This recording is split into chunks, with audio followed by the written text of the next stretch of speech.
and welcome back to my YouTube channel. I'm Siddha Pathak and today I wanted to make a random video which is not so random because this time it's scripted. So usually I talk about things and it comes out really naturally, but this was something that I wanted to talk about in particular, so I was like, why not just script it? So I wrote this down yesterday and I just want to read it to you guys. So I'm giving you the information now. What you want to do after receiving this information is totally up to you. If you want to watch this video, it's up to you. If you want to take something out of this video, it's totally up to you. But I felt that I don't know, there was just something inside me that said I want to make this video and I want to share it with you guys and I want to put it out there on YouTube.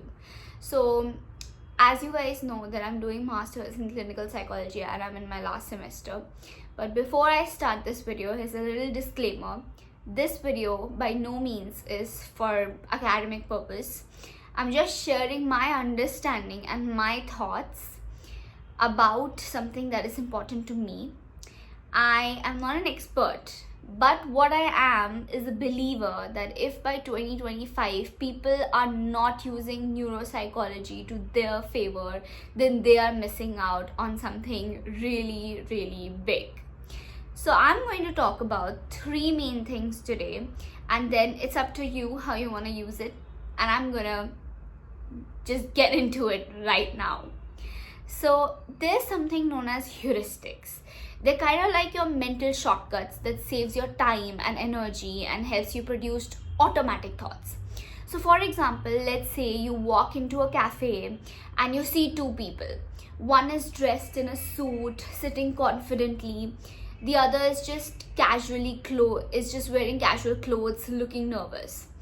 Without knowing anything about them, your brain automatically assumes that the suited person is more successful or important. Why? Because your brain uses past experiences and patterns to make a quick decision instead of analyzing every single detail. This is shortcut, and this shortcut saves our time, but it's not always accurate. And all of us have heuristics. So you might not have a heuristic in this instance, but all of us have heuristics and all of us use heuristics on a daily basis. These are shortcuts that our brain uses and we're not aware about them. But instead of analyzing every single detail, our brain is using shortcuts, and these shortcuts are not always accurate. And if you keep telling yourself, I always fail or I'm not good enough, your brain starts using that as a heuristic, making it your default belief, even if it's not true. That's why changing your thought patterns is literally so important. The belief you have about yourself is important. The way you talk to yourself is important, because that's literally how you're coding your brain to be. That's literally how you're designing your life to be. Now, number two, you can change the story. You can change the designing of your life. Your brain is rewritable. This is known as neuroplasticity. Your brain is elastic. You can change your brain's wiring, like quite literally you can change your brain's wiring. Neuroplasticity is your brain's ability to rewire itself. Every time you challenge a negative thought and replace it with a positive one, you strengthen new neural pathways. If you constantly think, I'm not good enough, that pathway strengthens. But if you challenge that thought and replace it with I'm improving every day, you create a new neural pathway. The more you practice it, the stronger it becomes, while the old self-doubt pathway weakens. How to use neuroplasticity to your advantage? Number one, catch the negative thought. Number two, replace it with a new positive thought. Number three, reinforce it on a daily basis. The more you practice, the stronger the new pathway becomes. And number 4, take action. The brain rewires best through action, not just thinking.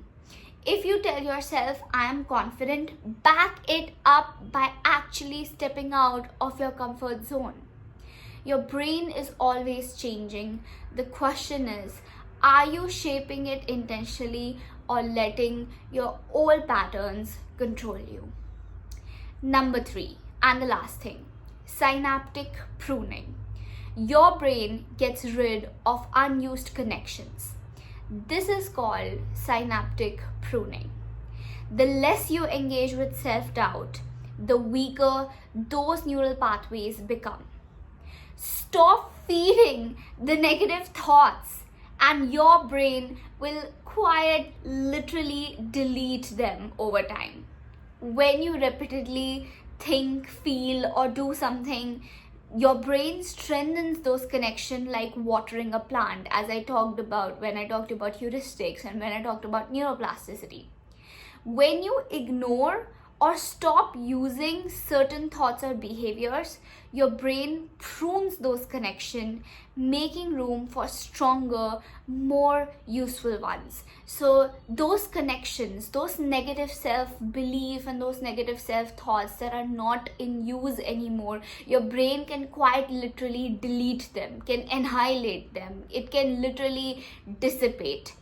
If you constantly think, I am not good enough, your brain reinforces that pathway because your brain is elastic and you're training your brain, you're training your heuristic to be, I'm not good enough. But if you stop engaging with self-doubt and focus on self-confidence, your brain will prune away the negative thought patterns over time. So starve the negative thoughts, feed the positive habits, and most of all, this neuropsychology hack, or whatever you want to call it, like this neuropsychology information is actually going to work out if you are going to be consistent. But yeah, this is literally all I wrote, and this is something that I wanted to share. Randomly wrote it yesterday when I was drinking coffee and I was like, I have to make a video on this. So yeah, that's all I guess. But thank you so much for watching this video, and share your comments, and if you have interesting information like this, please do share it as well. But yeah, thank you so much for watching this video. I will see you guys in my next video. Bye.